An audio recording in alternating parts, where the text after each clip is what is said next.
Now what we have right here is definitely a unicorn here in the United States, because first of all, it's a wagon, and for some reason people don't really like wagons in the US. I never understood why. To me personally, it's so much better than a lifted SUV. You still have the same interior space. Secondly, it's a performance wagon. And thirdly, this is a Volvo with 325 horsepower. This is a 2015 Volvo V60 T6 with the R-Design Platinum package as well. So what we're gonna do in this video, I can't wait to show you around this. It looks absolutely stunning. I love this generation of the S60, the more smoother design that we have here. We're gonna have a look at the front end, the side, the rear, the interior, and then we're gonna take this for a drive and see what a Volvo with 325 horsepower from factory actually feels like. I can't wait to do that. Before we go any further and talk about this beautiful V60, I'd like to take a minute to thank today's sponsor, Lasfit floor mats. Lasfit floor mats are custom made using 3D scanning that measures the dimensions of your car to ensure a perfect fit. The mats remains flexible in all weathers and don't get stiff when temperatures drop below zero. They're also very easy to rinse off, whether they're covered in snow, slush, sand, or mud, which is great if you're like me and like to hike trails. Inevitably, you're gonna bring some of that dirt back into the car. The Lasfit floor mats are made from 100% TPE material, which makes them elastic and durable. They have some sponginess to them to increase comfort when you have your feet on them, and in addition to that, you get great friction from the TPE material even when wet. And on the bottom side of these liners, you also have groove design to create friction on the bottom as well, so the mats won't slide around inside the car once installed. So go to lasfit.com to order yours and make sure you use code TKRM15 for 15% off your order. Thanks to Lasfit for sponsoring this video. The Volvo V60 T6 R-Design is powered by a 3-liter turbo V6, putting out 325 horsepower, 354 pound-feet of torque, connected to a 6-speed automatic transmission. It comes with all-wheel drive for those cold, snowy Swedish winters. 0 to 60 is done in 4.9 seconds. Fuel economy comes in at 19 city, 21 highway, and the price for this one is $19,999, and it's for sale right here at European Auto House in Denver, linked down below in the description. Starting with the front end design of the 2015 V60, this is classic Scandinavian design, and this is a design language that Volvo still today, specifically in the front end, have kept intact. And what I mean by that is we have a clear separation here with a nice bumper. We have the top graphic being the grille, the beautiful headlights being on the top half, and then you have the lower section being the air intake on the lower grille. And I like that we have this separation with a clear bumper, creating this very classic, elegant look for the front end of the Volvo. A couple of key lines on the hood that I love about this generation S60 and the V60 is, have a look at this smooth line down here that carves out this area in the hood. So it fades into the A-pillar, both this line and this line, creating a very nice fluid motion. It's not over stylized at all, and that is not part of the Volvo design, obviously being a Scandinavian design.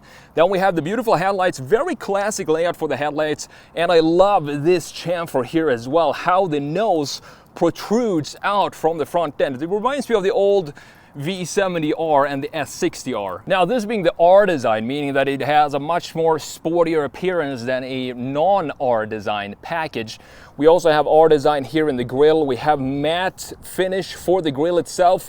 Love that there is absolutely no chrome in the front end. This is the preferred trim that I like for this V60. And further down, you have the body panel sitting closer to the ground with body painted lip down here. This is also part of the R design. I also like this facelift that we have with these LED fog lights down here, in addition to this color in combination with the black graphic in the front. It just looks absolutely stunning. Now, looking at the side view of this generation V60, as I said, this is the generation of Volvo when they went a little softer, I would say, a little more organic, not so static lines that I was used to seeing from Volvo and that they actually went back to in the current generation V60.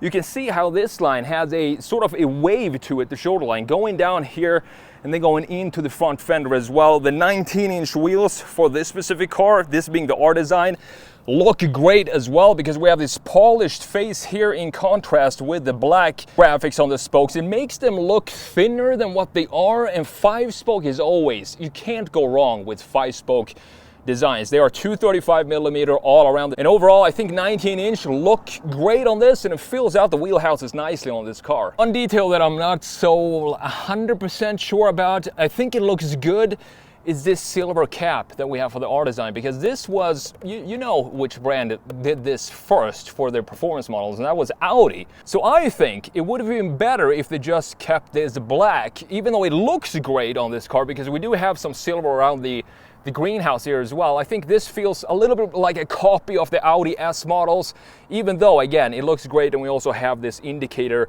right here integrated in the side mirror. It's interesting to look at the proportions of this thing, because if you look, it looks like a wagon, but at the same time I feel like Volvo tried to make it sort of a sportback. Because check this out, have a look at how much this roofline dips in and how thick this body panel is and how thin that makes the rear window. I would like to see, in this case, I would want to see this line go a little bit higher, the greenhouse here, stretch a little higher, and then have sort of a sharper corner up here to create a bit more width for the rear windows in this case. But the good news when you have this type of styling is it makes it feel very streamlined and super sporty when you look at it from the view you're looking at right now. Coming on to the rear view, and this is classic Volvo in the overall proportions that we have here. But this, if you look further down, this is by far one of the sportiest rear ends on a Volvo. Like Volvo when I grew up, it was a family car. All about safety. Performance wasn't that big of a priority. Well, when you look at this, the big exhaust, or the two dual exhaust down here, the big aggressive diffuser, part of the R-Design, the Polestar badge right here, T6 all-wheel drive. It just tells you that there is something special about this specific V60. We also have some influences from the C30 hatchback. You can see how the graphics here, this is all black, so it feels like the window goes down further than what it actually does. And on this black piece here, you have Volvo stamped out. I do think that brings up the elegance and the luxury feel of this car. You also have the classic Volvo taillights that follows this big shoulder line like we have here. Full LED, of course, for this piece. The indicator is still a light bulb back in 2015. But overall, the proportions here feels very European. It's a good looking wagon.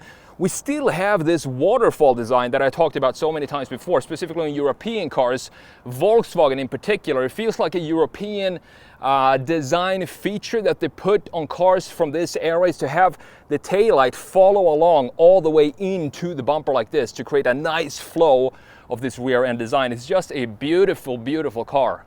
Now, if you open up the tailgate here, we have some interesting features here. A 40-20-40 split of the rear seats, meaning that this is for Swedish people who like to go skiing all the time. They can just have two passengers at the same time, just shove in a couple of sets of skis here right in the middle without having to fold down 60% of the rear seats. I think it's a pretty cool idea.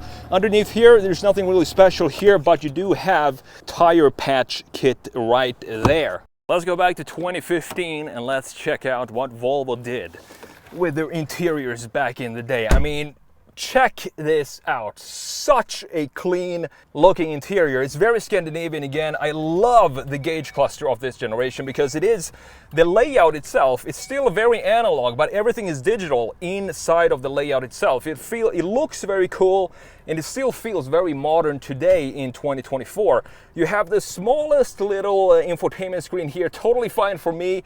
This, of course, is going to be pretty outdated. You might want to buy an aftermarket Apple CarPlay screen to put in this car if you're gonna daily drive this. But starting with the gauge cluster here, we have a nice, beautiful housing for it.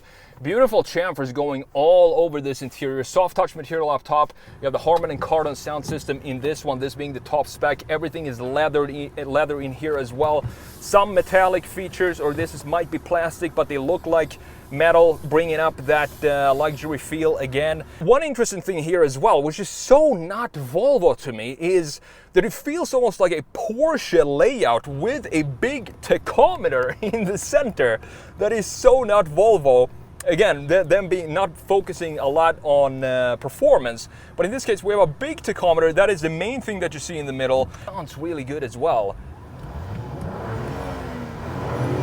Oh, you can hear the whistle of the turbos when you rev it like that. On the left side you have the temperature control, and on the right side you have the power meter. So there's a power meter right there on the right. Very simple, and personally I don't want more information than what we have here in this gauge cluster. I wish they still had a gauge cluster like this today, honestly, because it's still very modern. Moving further to the side here, we have the start button here. You can put in your key here if you want to, but you don't have to. You can keep it in your pocket and you click the start button right there. This small little screen, I'm not really sure how to visualize this screen because it is such a outdated design and not really anything that you would use today. But you have the radio settings here, and you can click this media button here to connect your phone if you want to. Again, personally, I would just not use this at all and probably just buy an aftermarket Apple CarPlay piece. The vents look beautifully integrated here as well. Again, these chamfers coming back all over the car. This is an era where we had this organic flow to car design, both for the exterior and the interior. For example, the big nose sticking out in the exterior and the front. We had organic flow and also these beautiful chamfers in connection with those organic surfaces. We have a big vent right here in the middle. Further down you have your phone here, so you could dial somebody if you want to do that. If you don't have a cell phone in 2015, you could use this system here. A bunch of different colors here as well. You have the vent controls here, beautifully laid out, exactly showing where the air is going to flow out from by clicking these arrows here. You have the fan speed dial. Still, after 96, I think this is 96,000 miles on it, and it feels brand new in here. This reminds me of the old early 2000 BMWs build quality, because everything in here looks absolutely fantastic. This is the gear selector. Put it into reverse. You do have a backup camera for this car. You also have some backup sensors to make some sounds if you approach a wall too quickly. But overall, it's not the best screen, but you have it, and you also have trajectory lines. If you want to, this being the T6, you can go down to drive and pop it into sport. And that is essentially the sport setting for this car. And when you have it in sport, you can also use these paddles here. We're gonna check out how these feel, because I haven't driven this car in the T6 spec with the paddle. It's gonna be interesting to see what that feels like. You also have this little slider here, 2 cup holders, cigarette outlet here. You have a small little leather wrapped armrest with some connectivity under here. You have a USB port and not the biggest storage, also an aux port in the middle. These seats, proper side bolstering to these seats. Side support is fantastic on these, all leather wrapped. Volvo has always made some of the best, most comfortable seats you can sit in, and it started with the 2001 V70 S60, and these just brings that to another level. It is so comfortable to sit in this car. Driving position is great as well. Looking up top, we do have a sunroof here if you want to open that up. We have some lighting here as well, and as you can see, everything works. Fantastic to see that. This steering wheel is on the smaller side, and I love that about European cars. They usually tend to have a little bit of a smaller size for the steering wheel. You have leather wrapped on the inside and the outside as well. You have this beautiful stitching on the inside. You have the controls for the cruise control settings and the gauge cluster right here on the left side, and the volume controls and the voice command on the right side. 3-spoke design, R-Design on this wheel itself to make it a little bit more special. The controls for the headlights are located right here on the left side. And last but not least, you do have a proper glove box in here, and we still have all the documentation. You can see this big Polestar box here. Let's see what's inside this box. So you have a magnet here. Let's open it up and check this out. You have what matters, and you have some brochures about your car here, looking really cool, and it's great that they include this in the sale of the car. All right, so jumping into the 2015 Volvo V60 T6, and I have sort of good room here. It's not too spacious because I feel like if I lean forward a little bit, I'm gonna hit my knees in the seat in front of me. Nothing crazy going on back here. It's beautifully wrapped in leather here, and if you fold down this center portion, you are going to find yourself 2 cup holders right here in the middle.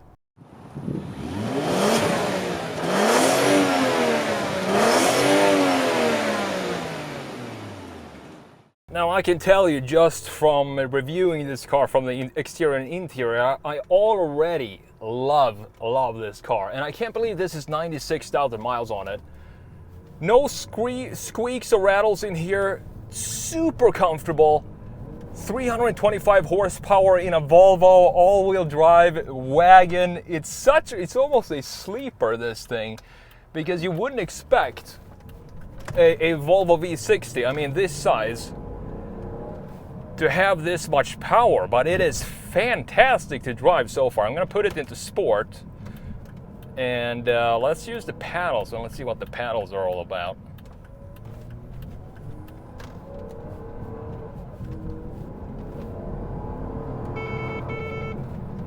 Not sure what that alarm is for. So I have some red lights, sort of like a head-up display right in front of me. Very strange, and there wasn't any car far in front of me, but it still started beeping on me. Maybe I should adjust the, I think it's because I have the distance in the in the cruise control to be as far as possible.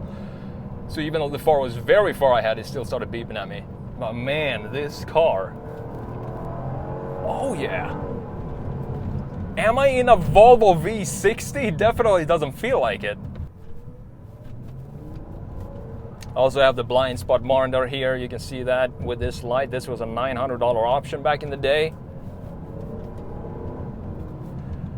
It has so much torque that it feels like it just keeps pulling. Top speed is limited to, I do believe, 133 miles per hour in this car. Still Autobahn worthy.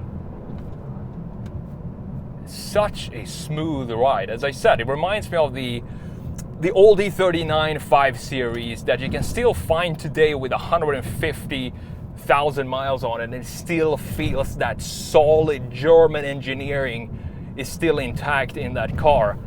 I feel sort of the same with this Volvo, even though it is a little bit newer, of course, than an E39. But man, it is so comfortable. Let's make a U-turn here real quick. So turning radius of the first generation S60 was not that great, and they haven't really fixed that for this generation. But it doesn't matter because it is absolutely fantastic to drive. Now I don't really understand why the United States, why wagons are not this common here. It feels like they should be, because they do everything that you want when it comes to the luggage space. The top part is still the same, almost as an SUV, but you still get this lower driving position, a lot more sportier driving characteristics. It also looks so much better than an SUV, in my opinion. And this one, you know, if you buy one of these in the United States, you're definitely not going to see a lot of these out on the roads, specifically not the T6 version, which this one is. So let's just get onto this road again, and let's do one more pull before these cars come here. So I'm going to step on it here.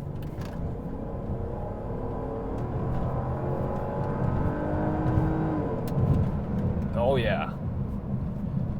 Fantastic machine. Good job, Volvo. You're making me proud.